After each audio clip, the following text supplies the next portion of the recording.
Magic the Gathering's new Aetherdrift set is what happens when you cross wacky races with the rich history of MTG's lore with a splash of multiversal traversing madness. Yes, you heard that right, the new set is a big old death race to win the grand prize, the Aether Spark. With some new mechanics that scream gotta go fast and some artwork that questions if this really is a Magic the Gathering set or have we wandered into the wrong part of East London. I'm Mahin and this is GINX News. I managed to take a behind the scenes look at Aetherdrift where some game developers and other people working at Magic explained a few things about the set.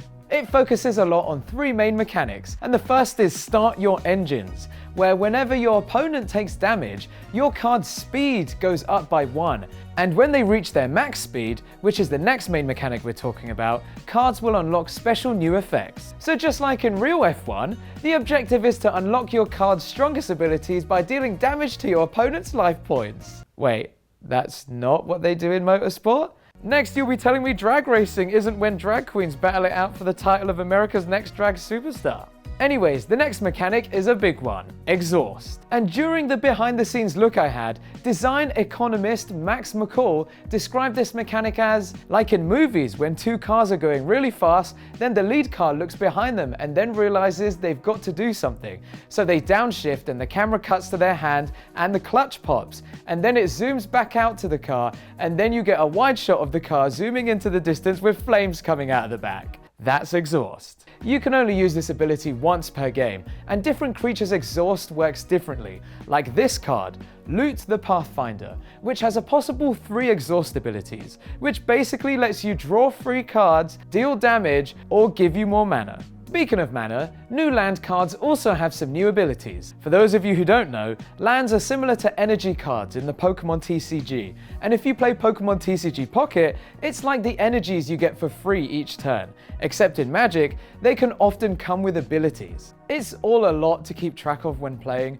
but just look at how cool some of these driver's seat full art lands are. This set was obviously inspired by motorsport and F1, but also 24 Hours of Le Mans, the anime film Redline, and Death Race 2000 to name a few. So naturally, some of the full art versions of cards are inspired by hot rodding and car culture, and are almost made to look like graffiti or car posters. Now for the 10 teams racing, they are the Guidelight Voyagers, machines racing from an unknown universe, the Speed Demons, fearsome competitors in the Grand Prix, the End Riders, nomadic apocalyptic punk warriors, the Goblin Rocketeers, the most clever and daring goblins on this side of the multiverse, the Acrian Quick Beasts, a proud team of beast riders from a small unknown plane, the Champions of Amonkhet, a team composed of the living and the dead working together to win the Aether Spark, the Speed Brood, a strange yet alluring team of insects and arthropods who grow their own vehicles, the Aether Rangers,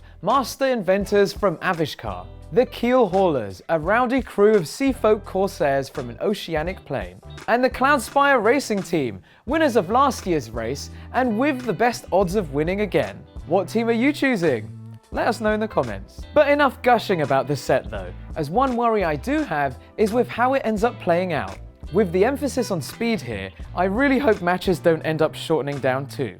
We live in the age of short form videos, TikTok, and even shorter attention spans. So I hope matches don't end up being shorter too. Yu-Gi-Oh! Has changed up so much over the years now, to the point where you can even win in what feels like one turn, and I'd hate to see a similar thing happen here too. But obviously we'll only know in time as the set hits Magic the Gathering Arena on February the 11th, with a full tabletop release happening on February 14th. So be sure to start your engines and hit stores at a max speed of 4, unless you're exhausted of more Magic cards. And of these terrible puns too. Move this man! And remember, it's only a death race if you die. I've been Mahin, and I'll see you in the next one. Bye.